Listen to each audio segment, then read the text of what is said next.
Thank you, Deborah. Hi, everybody. I'm Jenny Copeland, and I'll be guiding us through the agenda today.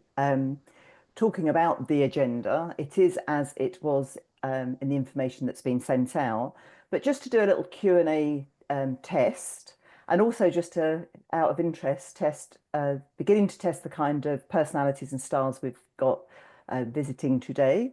Um, Pop in there, is there any particular aspect of the agenda that you're really, really interested in? Or indeed is it everything? So you could say, I guess, one, two, three, and four, or pop in all. So this will just get you used to using the Q&A box, and it'll also give us, and Deborah will give me a little nod as to what's popping through in terms of areas of key interest. And depending on what's being said, I may put a little bit more emphasis in one area than another. So has Okay, it, we've got a number of people saying actually they're interested in all of it. okay, Um, a few people saying one and four. okay. Um,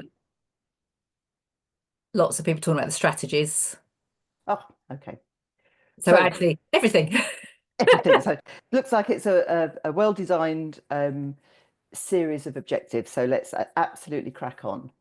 So let's start with the power of EQ versus IQ. And we're doing this whole conversation really predominantly through the lens of recruitment, but also in a combined sense. I'll be referring to and thinking about not only recruitment, but management and then organizational and team energy as well. So I'll be kind of dipping backwards and forwards across all 4 points in the agenda.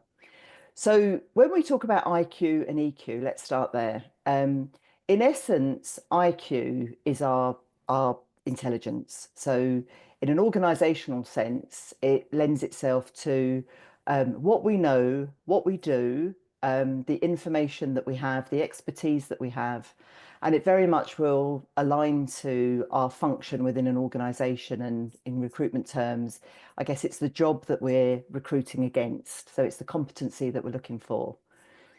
In its simplest terms, EQ, I guess, is who we are. So it's our personality, it's our ability to engage with the world and interact with people. And from a recruitment point of view, it's the person that we're getting as opposed to the skills that we're getting. So I like to think about it in terms of it's the superpower of the people. Some people will recruit, in fact, for many years in a retail environment, I recruited for EQ because I knew I could teach the skills. So there are some jobs that lend themselves to that. I've also put here, it's also the kryptonite because already you may start to notice that I'm very eloquent and I enjoy talking. And Deborah and I have worked together for many, many years.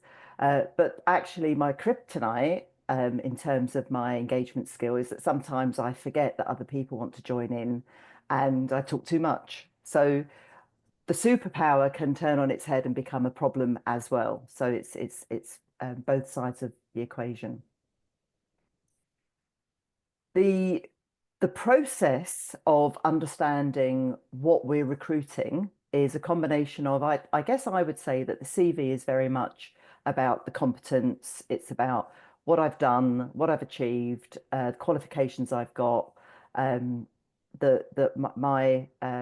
my right to apply for this job, and a series and a history of experiences and evidence that I can present that says, yes, I'll be able to do this job. I'm qualified for it. I'm competent for it. And the EQ element will be flushed out really once we meet the person. Or indeed, which is the magic of this, is that there is science and there are psychometrics, there are tools that we can use that can actually scientifically do assessments. And you may or may not have had experience of this, but one quote from a client that we've worked with talks about um, the report. It was like looking into my soul. It was so accurate that the person kind of felt that this assessment system had presented the color of the individual, the inner workings, the thinking and the energy of the person before anybody had met them. Now, in recruitment, we never recruit purely through a psychometric or a personality tool. We always look at the balance between the two. However, it can be very invaluable to, particularly where you've got either very key roles or you've got a wide pool and you're trying to narrow that pool into, you know, a small handful of candidates that you want to assess. So, techniques for understanding EQ can be used, but indeed you can use them by meeting the person in the interview and then using language and observation skills to get a sense of who is this person and are they likely to be a good fit organisationally, not just from skill, but from energy and personality as well. And it might surprise you that from a modern perspective, sort of evidence data, we talk about now that we take for granted the IQ of a candidate, and the interview process is really about testing the 80% of that energy and organizational fit to ensure that this person's going to enhance your organization, your team, and take you towards your goals, as opposed to, effectively come in and be a problem, because that's the last thing you want. It's an expensive thing to do to recruit somebody. So the more accurate you can get that recruitment, the more impactful it is for the organization longer term. And breathe. Mhm. So um, I think this is a nice way of thinking about EQ, IQ in terms of a summary. So it's who we are being while we are doing. And the interview process is that assumption that you're qualified to do the job and you can do the job, but it's who are you going to be while you're there? And it's that, heart brain almost, what's happening emotionally and interactionally while you're actually functioning. So we're just going to go dig a bit deeper in terms of what the EQ elements are. So if we were going to seek to understand and test what EQ is, in its simplest format, in its highest level format, it's about the individual's ability to understand the impact that they have. So do I have self-awareness? Am I able to self-regulate? So passion is wonderful. If you turn the volume too much on passion, it can turn into dominance. So am I able to recognize when I'm becoming overly passionate and becoming a bit overly dominant and turn that dial down? Am I, in my example, am I able to sit quietly and let other people speak in a meeting? Do I have that self-awareness and do I have the self-regulation to manage those wonderful things that make me great, and to balance that out and to allow me to function in an organization? That lends itself to the social skills, so and empathy and compassion. So it's this whole mix of things that maybe you can be cringing when you're hearing these words, because you're coming to do a job and surely it's just about get in there, do the job and go home again. But we'll know from, the mental health discussion at the moment and the diversity discussion, that people feeling safe and feeling valued and being safe to be vulnerable. We all make mistakes. It's not a perfect world and none of us are perfect. So in a team construct, what's the environment that I'm going to operate in? And am I able to, if I'm a manager, am I able to be supportive and show empathy when somebody makes a mistake? Or am I going to be dogmatic and stick to the rules and the process and berate them because they haven't done it well enough or good enough? And you can imagine that this sense of scaling up and the impact that having a lot of people who are just focused on accuracy and process and getting it right, and the impact that has on people who need to know that they're in an empathetic organization. And we talk about gratitude now, and I suppose for those of you that are old enough to remember PMA, positive mental attitude, we tend not to talk about that now, although we do talk about positive psychology. But gratitude is an energy that you bring every day. I'm I'm grateful for my work. I'm grateful for my colleagues. I'm grateful for the clients. I'm grateful for the opportunity to develop and grow in an organization. And when things are tough, I'm willing to hang in there and work alongside the problem and work alongside the organization because actually I see the bigger picture and I'm I'm expressing a trade-off between challenge and gratitude. And of course, Jenny, that's really important if you think about the working from home, the hybrid working situation where you've got that extra distance between and within teams. No, absolutely. And I think that's probably one of the things around the, the working from home balance. People, when COVID first came and everybody was working from home, there was an element of yay, I can get the washing on and I can go for a walk and I can have more work-life balance. I predicted that there was always going to be tension, and the two tensions were that people need people. Not everybody needs people, but some people need people more than others. And and and that's why I think a lot of organizations are landing on a 3-2 or three in the office, two at home, or vice versa. And the other thing is that there are personality styles who need validation. They need to be able to check and see and calibrate and triangulate.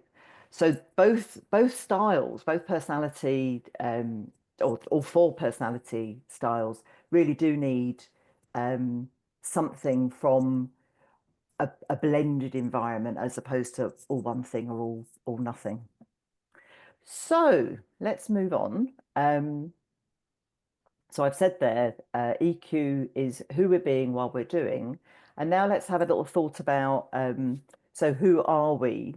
And I think oh no, I'm going to go back a little bit. So when I bring up the next slide, I'm going to headline the four predominant styles, and the science and the technology comes from the 1950s and 60s, and it's predominantly Freudian psychology, but it talks about having, and this is very much workplace personality survey work. So it talks about having four predominant styles. Most of us are likely to have two preferences, but one dominant.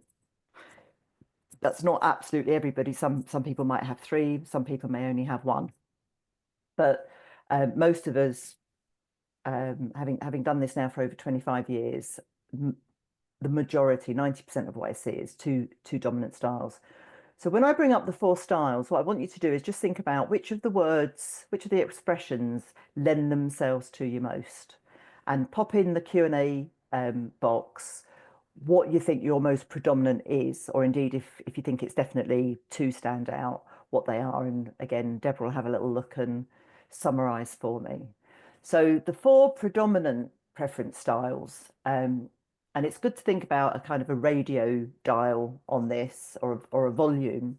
So we've got the get it dones, and the get it dones are going to be quite task objective. Unfortunately, they're going to be less interested in people initially because they're more interested in getting the job done. So why are we here? How much time have we got? What are the objectives? And then keep an eye, keep looking at the watch. Okay, it's done. We don't need any more than 5 minutes. Off you go. And that's kind of the get it done energy.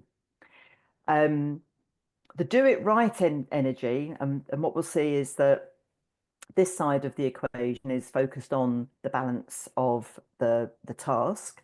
So the do it rights are interested in what's the policy, what's the procedure, what's the information we have, and how accurate is it. Now, it is a continuum, so it's not that everybody in do it right is a perfectionist, but submitting it. So I talk about the do it rights is it good enough?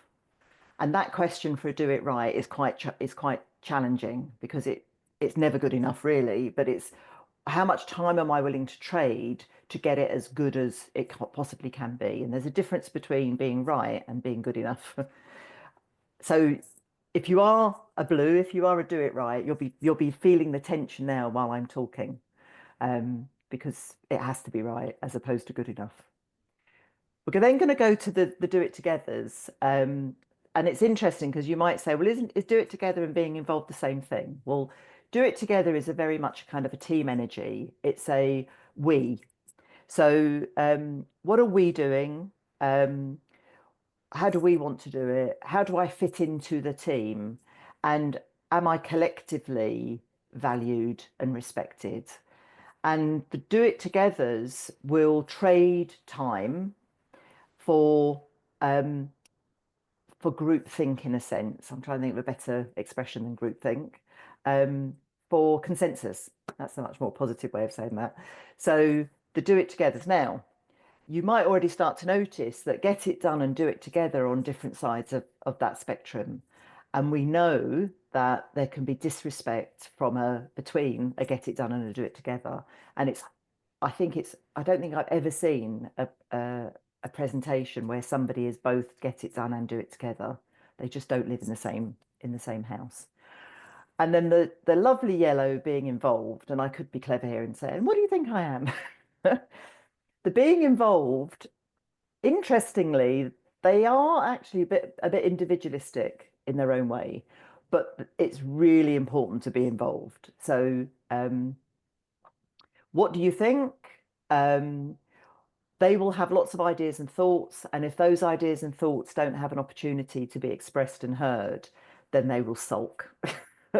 And Deborah's nodding away there because she's a be involved as well.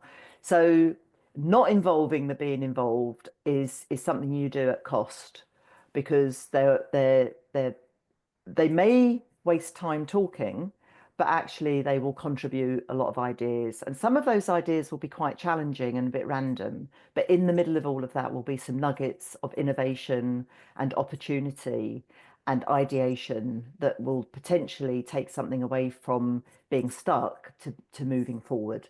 So the being involved will want to talk, but they're also quite action orientated and they want to get stuff done. So the reds and the yellows align themselves in terms of the getting it done. Um, the reds and the blues align themselves in terms of getting it done right. The blues and the greens align themselves in terms of doing the right thing for everybody. And then the greens and the yellows align themselves in that sense of what are we all doing together and how are we going to move forward. Um, so here's a bit more granular But you're supposed to be information. asking people what they are. Oh, well, yeah, that was Oh, coming next. oh, sorry. We're still going to ask them what they are.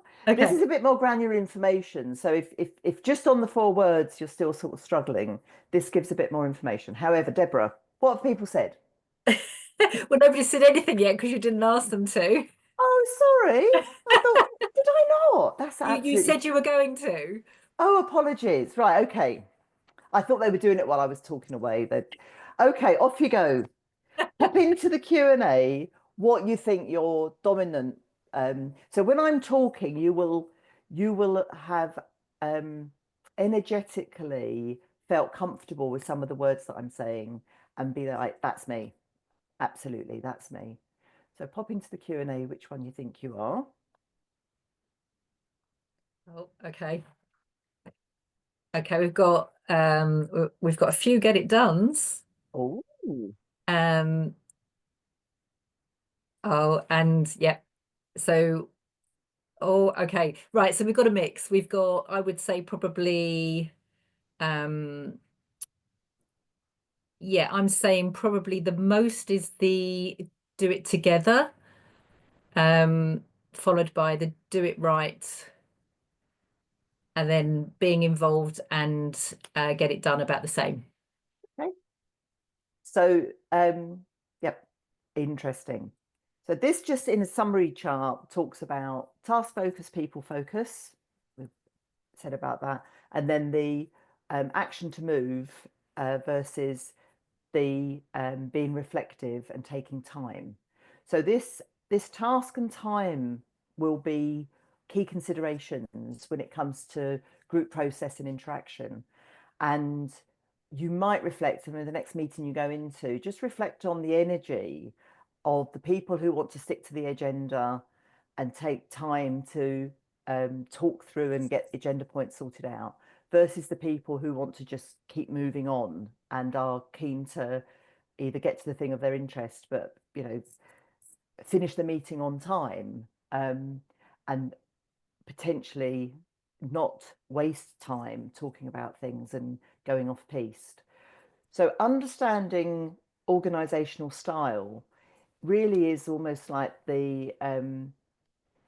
it's the solution to many of the organizational problems that exist. Because if we can understand each other and we can start to respect each other, then we're more likely to have effective team working and organizational working. For all of the positives for each of the presentations, there's the kryptonite. So for each style, the get it dones can be too domineering and demanding if their volume's turned up.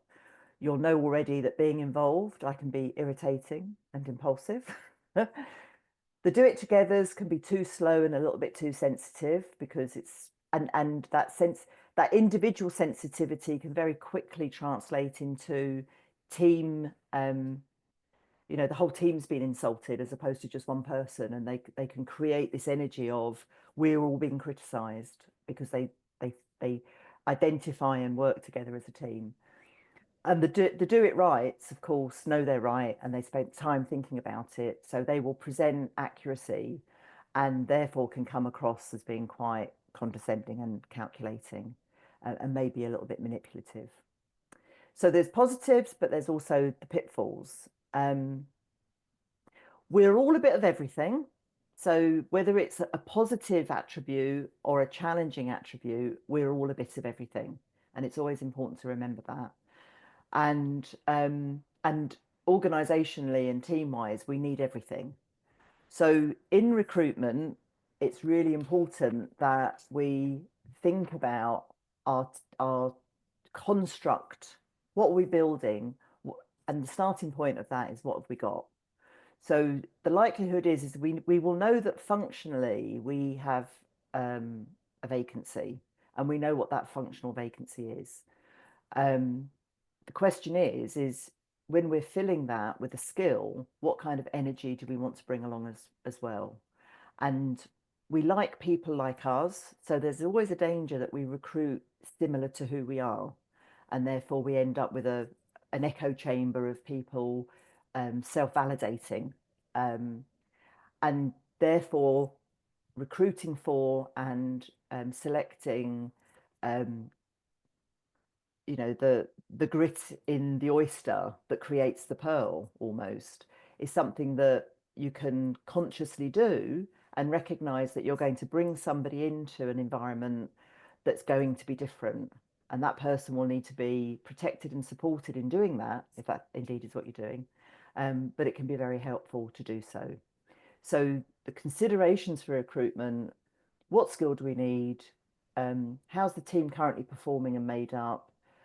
Are there opportunities? Are there gaps in the team dynamic? Do we need to balance? And thinking about the future, are we looking for people who are not only fit for today, but actually are aspiring to and want to develop for the future? Jen, I'm just going to give you a time check because we're a little bit behind. Yep, I'm gonna Okay. move on. So it's likely that organizationally your distribution at the moment is looking at something like 40% green, the engine room, the teamers, probably 30% around professional services, depending on what kind of business you're in. If you're an accountancy, it will be more. If you're in sales, if you're a production organization, then the likelihood is you'll have around about 25% sales and marketing, and you're likely to have quite a small representation of red. So that driven objective task energy is likely to be possibly 3 to 5%. It's quite a small percentage. I have got a chart a little bit later on which talk about impact. So we'll have a look at that a bit further. I did say that you can use tools and techniques to actually do personality surveys, so as part of your recruitment process, but you can also identify people through language. So in your job description, in your advert, you can build into those the job description and the advert. You can build in the energy and the words that are likely to attract the candidates that you're looking for. So an example would be, we have an opportunity for um, an, an expert uh, accountant who is likely to um, have a great mind for analysis and data analysis and evidence-based practice. Now, if I read that, I wouldn't be interested at all. But I know for a fact that if somebody who is a do it right in the blue would read that, and they would be, that's the kind of job that I want. The get it dones we might be talking about, we're looking for a dynamic, high achieving, fast paced senior executive to join our to join our successful organization, and we're offering an excellent rewards package. And again, a red would read that and they'd be like, I want to apply for that kind of job. So the kind of language that aligns itself to the various styles is important.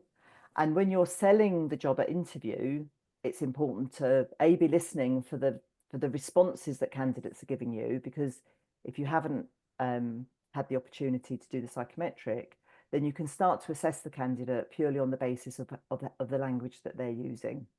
So we, I, us, everyone will always be an indication of which style they're likely to fit into. Once they're recruited, building on this in terms of an induction process, and then how you use this information around people for meetings, one-to-ones and appraisals, it just keeps, it's a continuum of effectiveness.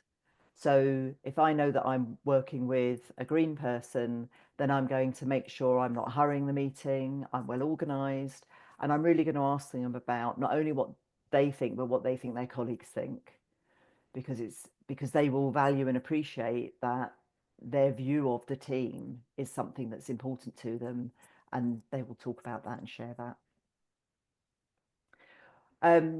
This little vignette says, and it builds on this idea of light and dark, so positive attributes and the shadow side. So it's recognizing that who's likely to turn up at the interview is the person on their best behavior, and they're really considerate, and they're gonna present the positive attributes that they believe are the things that make them wonderful. And that may be an unconscious thing that they're doing. The reality is that the person who's likely to be coming to work is the whole package. And it is worth considering that in an interview situation, it can be a very stressful situation. So it may well be that the candidate is actually showing up in their stress characteristics, which could be the less favourable characteristics. So, if I always say, if I've got the question in my head, which is what my expression is, I wonder what that's about. It's a disconnect from what I was expecting to what I'm experiencing. And it leaves me with the question, I wonder what's going on here. And from a recruitment point of view, it could be a good indication that the person's actually experiencing stress. And it's important then for us to calm them down, make them feel safe, to give them an opportunity to actually display the balance of both sides of their personality. Also worth recognizing that actually the person who's getting the job is the full package. It's not one thing or the other, it's going to be the whole kit and caboodle. So through an employee's continuum, we have a responsibility as employers to allow them to create an environment where they can be the best version of themselves, and to recognize that it's possibly the environment or indeed our own behavior that's triggering and showing up the kryptonite in a person. So we looked at this, we looked at the balance of representation in an organization, and all this chart really tells us is that you might have 50% of your staff green, but when it comes to impact of personality, it's disproportionate. So 25% yellow is going to show up in the organization as a very dominant energy, That 3 to 5% red is actually going to show up really strongly. And EQ is about having self-awareness to know that we do this. We show up and we potentially create an imbalance in meetings, an imbalance in communication, an imbalance in impact and output. And it's the responsibility of managers and the organization to create to create a conversation that allows people to understand you're being overbearing. We haven't heard from, we haven't heard from Susan, because Susan's green and Susan can't cut through that dominance of noise that's going on elsewhere. And recognizing that the really valuable and essential contributions from our professionals can get lost if we don't create the environment for them to be able to speak. So that really moves us on to organizational effectiveness. And again, 5 minutes. 5 minutes. So just pop in there into the Q&A what you experience as the most common challenges at the moment. Okay, I've got communication between teams, Okay. struggling to meet targets, domination by certain individuals, unhealthy competition between teams. Okay. Communications come up a few times, like lack of communication or too much communication, actually. Well, I've always said, bingo, I've always said that if I could resolve the global communication issue, and we can see this playing out on world platforms now, I'd be a multi-millionaire. So there's no doubt that organizational communication is is like the foundation stone and the underpinning of so many issues and problems. And that over dominance, here we've got the dominant voice, can create fear of speaking up. If there's no communication and there's a vacuum, the Greens will fill it, and they'll fill it with hypothesis and likely to be fear-led presumptions about what's going on and what are the Reds doing that they're not telling us, because that will be born out of insecurity. So how do we use this information about styles and communication to make organizations and teams more effective? In its simplest terms, it's about taking time to engage and listen to the organization and allow people within the organization the opportunity to clarify, why are we here, what's important, if there are challenges and issues, what are they, and how can we contribute, how can we use our expertise, knowledge and skills to contribute to solutions, and how do we hold ourselves accountable. And most people with maturity are really good at this, but sometimes the Reds think they are, they think they carry the responsibility for doing it all for everybody and don't allow the organization to participate, to contribute to the solution. My experience is what people need and need buckets of at the moment is hope. And it's the responsibility of leaders to create that hope. But again, self-awareness, some people aren't comfortable having these conversations and are worried maybe about expressing too much. Here's a model.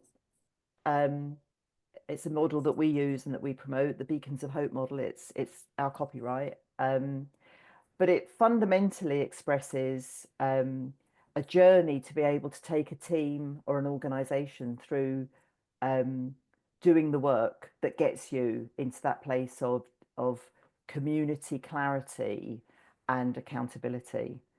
And it's something that I would highly recommend you use facilitation for. Depending on the size of your organization, you can buy in facilitation. Certainly something that we do and offer, or it's something that you can, the accounts department can get the sales department to come in and facilitate, or get one person from a different department. But I would recommend it's facilitated by somebody that's not in the team, so everybody can be part of that conversation. So the foundation stones of the organization is built on the bedrock of values. So what are the values of the organisation and the team. What's the core purpose? So the lighthouse has two sweeps. One sweep is what are we here for? What's our bread and butter? And the second sweep is what's the vision for the future and where are we going? And we're trying to balance those two things, delivering today while we're always working towards the future. Then we think about what are the strengths and assets that we have, what makes us great, and celebrate that. And at the same time, what are our development needs? So what do we need to do either to be ready for the future or to underpin what we have? And this in itself may flush out skills gaps or cultural gaps. And then an output from all of this are what are the common priorities and goals that we need to work together that we then need to turn into action and hold ourselves accountable to. This process will balance the needs of all of the styles. So the do-its will have, we have a plan. The involved will be, oh my God, we've been involved in the whole conversation. We understand and we're committed. The team players will very much understand the purpose of the organisation and want to contribute to that. And the do it rights will have contributed in terms of data and evidence and policy and procedure to do this. So, wow, 30 minutes is a blink of an eye, isn't it, when I'm talking? I do apologise. So the question is, are there any questions? And I'll hand it back to Deborah. Thanks, Jenny. That was excellent. About 35 minutes, actually. Oh, I'm sorry. And the yellows never worked a time. So we've got literally a couple of minutes just for questions. If anyone wants to pop it in the Q&A, there's one that came up as we were going through, which was what is the best way to discuss or approach a red? They obviously are working with a red, I think. Okay. Reds are lovely. They may appear to be very scary, but they're actually lovely. And the best way to approach a red, and it's kind of interesting. So a thought. So think about what you want to achieve. Ensure that the red has time for an interaction. Email can be good. So if the email is constructed potentially with bullet points in terms of this is the topic. This is what I want to achieve. This is my idea. Will you approve it? And if it's all rational and good, the red will say bang, bang, bang, yes. If they have concerns, they will be very specific about their questions, and it can be a short and a tight interaction. What a red will not want is a rambling story backdrop. So if you have to give context, give it in 1 or 2 sentences. So concise, sharp, respectful of the fact that the red will give the right amount of time to the size of the problem. Okay. So if you think you're going to need 15, 20, 30 minutes, then explain why, because of the importance or the urgency. And don't just assume it's a 1 hour in the, can I have a 1 hour meeting? A red will be like, no. What's your objective? And how long do you think this is going to take in the shortest possible time? Okay, cool, lovely. Probably last question we've got time for. What would you suggest when somebody's technically very good, but their personality is causing problems? Yeah, it's a difficult one, isn't it? Mm. Coaching. Okay. There's the answer, coaching. So again, my experience, I've been coaching now for like 30, 35 years, is very few people get honest feedback about their personalities. And the more tricky the personality, the harder it is to engage them in that conversation. So if somebody's, and very few people balk at the idea of being given positive feedback about their performance. So if somebody's technically very good, then you really want to create an opportunity, I think, where you're letting them know how valuable they are, how much you appreciate and value their technical skill, but also start to ask the question, are they aware of the impact that they have on the group dynamic or the team or the client? Have they ever considered this? And are they aware of the fact that it's important that they bring value to the whole to the whole work situation, not just the technical skill. And bearing in mind, diversity and what we're learning more and more about neurodiversity, being really respectful of the fact that somebody may have characteristics and traits that they're not necessarily in full control of, and exploring how can we accommodate, how can we help that person understand, and develop skills so that they can create self-awareness and coping mechanisms. Cool.